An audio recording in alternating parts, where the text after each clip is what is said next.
So far, we have 2 trailers, and that's one cinematic and one for gameplay. Okay. The cinematic is probably the most metal thing to ever be released by Blizzard, and I Probably. don't want to spoil it too much. I suggest that you give it a watch for yourself. It's pretty intense. The events of Diablo 4 take place decades after we disposed of Malthael and the Reaper of Souls. Oh, really? So Wow. even in-game, it takes about 30 years before anything changes with the series. Story-wise, as you'll see in the cinematic, I didn't the know Queen that, of the actually. Succubus and daughter of Mephisto and mother of all humanity, Lilith, has been resurrected to wreak havoc upon the war-torn sanctuary. Yep. The game is Fucking back bitch. to its dark and dreary atmosphere, full effing force. Which is good. I like that. There it is. Fuck yeah, dude. This will be fucking beautiful. An incredible game. You think me mad, old friend, but I know these dreams. And not just in looks, but also in gameplay. As you can see, it looks to be more in line with Diablo 2 or Path of Exile. Yeah. All of the flashy effects are now gone, and the game takes on a much more dark and visceral atmosphere that's reminiscent of its predecessors. I feel like some of the effects are flashy. I mean, they're not like, oh my god, super flashy or anything like that. It's not a light show. But at the same time, I think they do have a certain level of flashiness with that as well. Yeah, sure. It also has some completely new aspects as well, however, one of them being the open world design. No longer it seems that the game is primarily comprised that of is the levels main with thing I'm teleports excited for into with other Diablo levels. 4. The world of Sanctuary is now completely open, and you must travel from one location to the other, exploring a giant map in search of fights, dungeons, and loot. Wait, oh, what was that map? From one location to the other. Oh, shit. So that's the whole map for Diablo? Where the fuck was this? Holy fuck. Okay, so we already saw this map right here. The map that the cutout is Diablo 4 right now. And so I guess these other parts are expansions. Dude, this game's gonna be massive. I know. If they pull this off in the right way. Oh my god. Yeah. Yeah. Oh my god. This could actually be completely like... I'm now really excited for it. Go ahead. Said you might have a new game. Yeah, this is awesome. Dry Steps is the beta map? Yeah, I don't know. Maybe there's more to it besides the beta. But yeah, if they do the whole thing as the map, yeah, no wonder you need a fucking mount. The zone is going to be... There's probably going to be more that you have to like go across in here than in WoW even. Like, this is insane. Like, I'm really surprised that they're doing this much. Exploring a giant map in search Holy of fights, fuck. dungeons, and loot. That's incredible. They claim that there are hundreds of villages to stumble upon, and you'll even encounter other players that you aren't grouped with, which is much more of an MMO aspect than it is action RPG. God damn. There are limits, however. Certain areas you'll see just a few people, and others you could see a dozen. Wow. One such example is during this world boss encounter. The open world isn't randomly generated, but the events that happen within it are, and one of them is a world boss encounter, such as this giant dragon as you see before you. You can choose to group up with 3 other friends, so a party size of 4 total, and try to take it down, but due to the open nature of the game, other players will be able to come and assist you. These bosses... See, I don't know how PvP is going to work in this game. That's another concern that I have. Is like, how is PvP going to work in Diablo 4 whenever there's so much phasing and stuff going on? In a way, I want to wonder if you're going to be able to zone into like different worlds on purpose, or if Blizzard is just going to dynamically put you in random phases in the same way they do with WoW. So like, it's like basically, are you logging onto a server, or is Blizzard assigning you basically a layer whenever you log on? And if they're assigning layers, I really kind of worry that all of the interactions that you're going to have in the open world are just going to be throwaway interactions, and they won't matter in the same way as they do in WoW. And like the open world thing, like it's the most exciting and also the most concerning for me, because it can either go really well or really not well. also have a unique stagger bar effect, which is increased through crowd control effects. Yeah. Once it's filled, the enemy will be stunned, allowing you to deal some free damage and also change the encounter in various ways.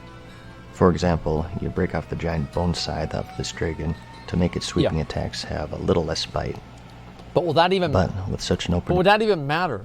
Like, that's the issue. Is like in the ARPG games, like the world bosses. Here's the problem with the world bosses: is that they cannot have world bosses that require any degree of coordination or skill if they don't make them like clan specific. Because if you have a world boss that's just sitting out there and if you have a world boss that's just sitting out there in the world and nothing's going on with that world boss, you're just chilling and it's like, wow, there's the world boss, and there's like 8 other dipshits that just phase in with you. Oh, hey guys, you want to do the boss? Yeah, dude. And like all of these dynamic things that are going to happen to the world bosses won't fucking matter, because the world bosses are just going to get run over anyway. Because you can't make them difficult and then expect them to be completable by a random group. It either has to be completable by a random group or difficult. And if it's not difficult, then it doesn't matter the way the boss changes dynamically if you cut their arm off, because it's going to die anyway. You see what I'm saying? Like, hopefully you guys see where I'm coming from. Like, it's like you're doing 2 contradictory things. How to make cool bosses if it's all RNG?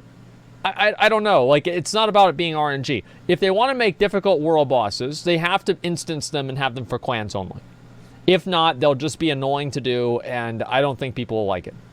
World, you need a fast way to travel, so mounts were announced to play a big part in the game. Yeah, that's going to be help awesome. speed you along in your exploration of Sanctuary. And judging from the previews, it looks like they're going to serve as that collectible aspect of the game. Yeah. Like with how you see in Diablo 3 with the wings and pet systems. Yeah. There are to be 5 classes on release. 3 were revealed at this year's BlizzCon, and that's the Barbarian, the Sorceress, and the Druid.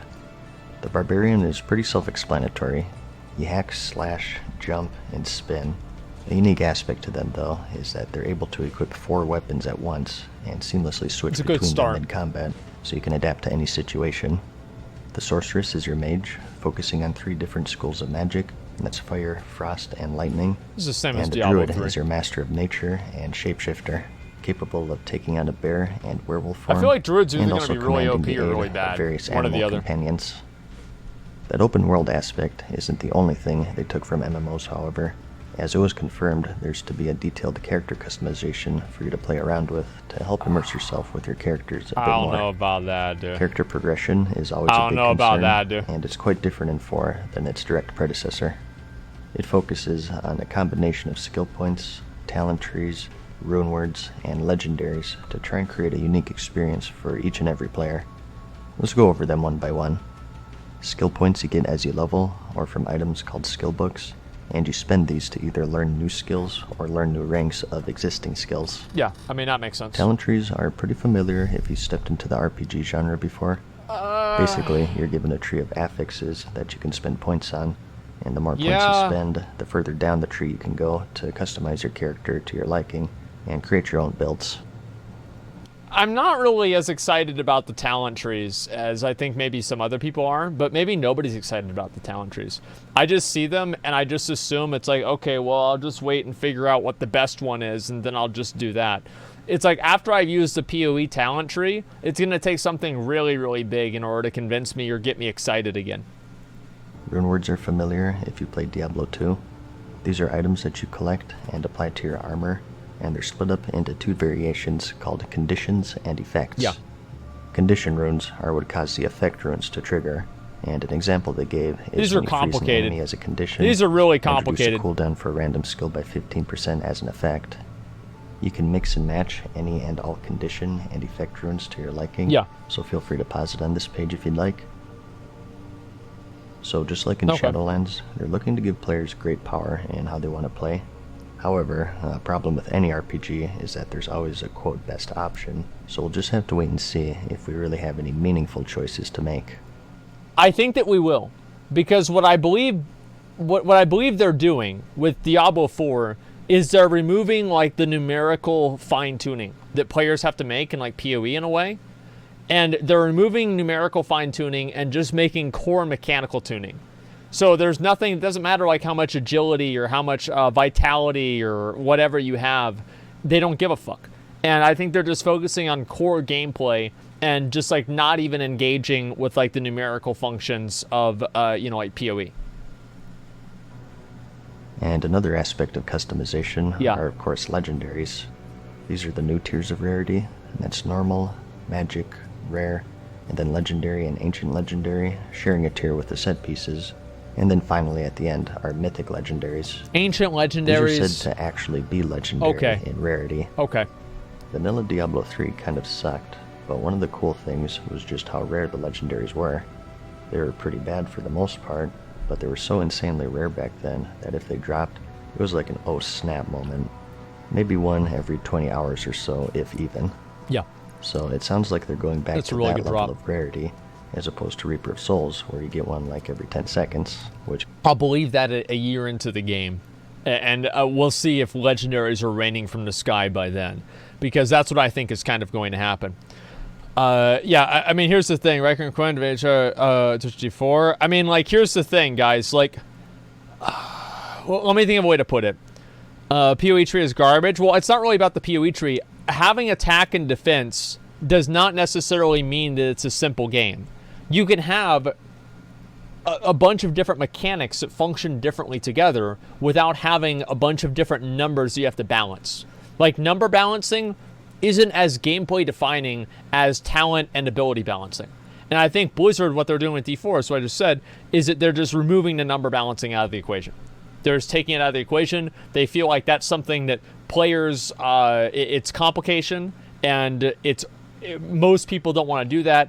And I think if Blizzard takes Diablo 4 down the route of not trying to compete with Path of Exile directly in terms of, complications and, like how overly like complex and not really convoluted, but just involved that PoE systems are, I think Diablo 4 can capture more of like a casual ARPG market. That's what I think their best case scenario is. And there's more people that play casually than hardcore, so it's not like this is like a second place or anything. I think the casual market is a lot bigger than the hardcore market. kind of defeats the meaning of the word legendary. And as for mythics, these are basically legendaries on steroids, and they're said to be only obtainable through special actions, maybe special achievements or something like that, who knows. What we do know though is that they have 4 affixes instead of 1, and only 1 mythic can be equipped on your character at any given time. And trading is also confirmed to be in the game, although it will be restricted somewhat.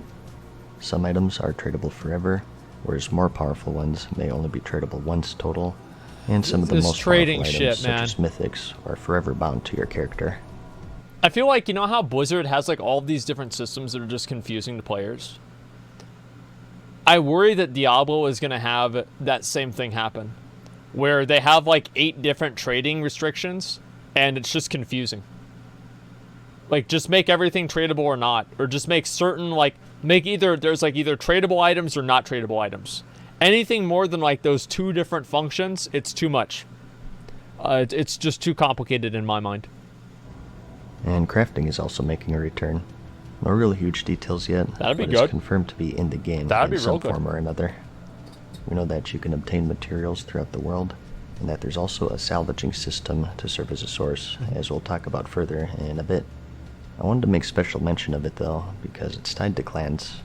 Clans are seeing a return, and something new that you can do with them is set up a material stash for the clan. They made mention that you could donate some crafting materials to be stored in some sort of bank, so they serve an actual purpose. So that's how now, I can other leech than stuff in just for D4. chatting and setting That's up good. groups. I'm glad about this. Dungeons are also a bit more unique. They're now completely randomized in both layout and location. You can find Man, they said that about D3, man. Like, they're not going to be randomized in terms of layout and location. Like, there's going to be the open world layout like this one. There's going to be the inside layout that's underneath the cathedral. There's going to be the dungeon layout. Like, this dungeons being randomized shit, I don't believe it. I do not believe it at all. I think they're going to do the exact same stuff. nearly any dungeon, nearly anywhere in the world. They're all one continuous just different level tile sets with of no the same loading shit. screens. And each one you have an objective to finish, sort of like a bounty in adventure mode in Diablo 3. So they're sort of integrating a lot of qualities of adventure mode into the core game from the sounds of it. so that might be good news or bad news for you. And they also have a key system tied to them. Anywhere in the world, you can loot different level keys for a random dungeon, and this is the main endgame activity that we know of right now. Basically, the replacement to rifts and the greater rift systems in Diablo 3. Yeah, the Mythic Plus keys, The higher level literally. the key, the tougher the dungeon will be, Yeah. with harder enemies, more elites, and special affixes for the players, the enemies, or the environment. An example they gave is this unkillable lightning pillar that'll follow you for the entirety of the dungeon. I'll be honest, I'm not looking If you forward feel to like that. you That's got a stupid. bad roll though, or a dungeon Sounds that you really simply fucking don't annoying. like, you can choose to also salvage the key for crafting materials. Yeah. I imagine that keys won't be the only thing you can salvage, so you can look forward to that to aid you in your crafting. And to deal with all of these challenges, every character, no matter the class, is given an evade maneuver. Essentially, it's It's like a little Dark dodge move Souls to kind of evade enemy mechanic, you know, you attacks like and roll get out of crowd things. control and It's whatnot. kind of the same stuff. The I specifics like that. are I think unknown that's still, cool. such as cooldown or resource usage, but obviously they're going to be a core part of combat for everyone. PvP was also confirmed to be present in the game as well. Players will be able to enable this to find and fight others in the open world, although it's unknown the specifics of the rules of engagement. They did speak a bit in regards to balance, however, stating that certain builds will of course be good for PvE and bad for PvP or vice versa, and that they can fine-tune the game enough to balance both sides of the fence. And it's also been confirmed that there's to be a hardcore mode, where if your character Who gives a dies, shit? it's gone for good. Who gives a along shit with all about of your that? loot. This is a tradition that was started by fans of Diablo 1, and carried on by Blizzard officially with 2 and onwards. PoE, there's 13,000 people online. Is there a place that I can actually look to see how many people are playing PoE at a time? Can I look and see that? I'd be really curious to find out. Yes, where? Steam charts? Okay, let me look at it after the video. And lastly, just like Diablo 3, seasons are planned for the 4th. I never gave a fuck Similar about to seasons, 3, man. each one will bring its own Seasonal unique perks, rewards. exclusive items, and special challenges to make sure that none are the Who same. gives a fuck? So this will serve as a steady way of providing game updates. Hopefully it's not the only means, as it is in Diablo 3, but as you'd expect, details and content updates are pretty sparse as the game The is seasons now were again, so boring aside in from the D3. fact that the game will be expansion It's like based, season similar to 16 now Diablo or 3. something. And that's pretty much it. Yeah. For all of the major stuff anyways. I just wanted to hit the highlights here and give you an overall look of what we know so far. All in all, I think it's looking pretty good, although it's a bit early still. Okay. I did think that this was the most impressive thing of the convention though. The gameplay just looks so dark and depressing, like my voice, so it's right up Oh, my there alley. you guys go. I like the fact that it looks a bit more slow-paced and less flashy than Diablo 3. I love the MMO aspects that they borrowed, although I hope they don't go too overboard. And the loot system and character progression all look pretty good to me. The only thing I'll say is that the interface is pretty awful. It's definitely super early. They said that they've been working. I don't think the interface really sucks that much. It's just basically Diablo 3 interface, and they moved the shit around a little bit. I wouldn't even say that's different. It's that different. Season 19 is starting next week? Yeah, who cares? on it for quote some time, but I think that's a load of bullcorn. I think that after Diablo Immortal, Bullcorn? they sort of panicked and have been cramming it out like a thesis paper the day before it's due. Yeah. It's definitely years away, so I wouldn't get too Don't crazy say with that, yet. man. I'd be surprised if it was 2021, to be honest. They even said that it's not even Blizzard soon, so just be ready to wait for a long time. I do hope that they take their time with it, though. No, I felt man. like Diablo 3 was kind of rushed in its It's a release. long fucking so way hopefully away. we don't Like see a next repeat week or with that. something.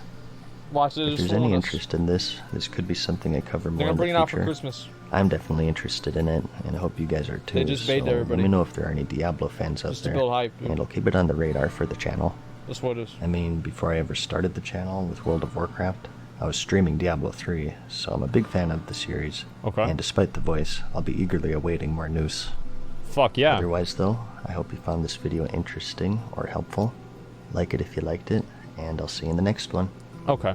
Peace. Okay. So, announced it early to make up for the Diablo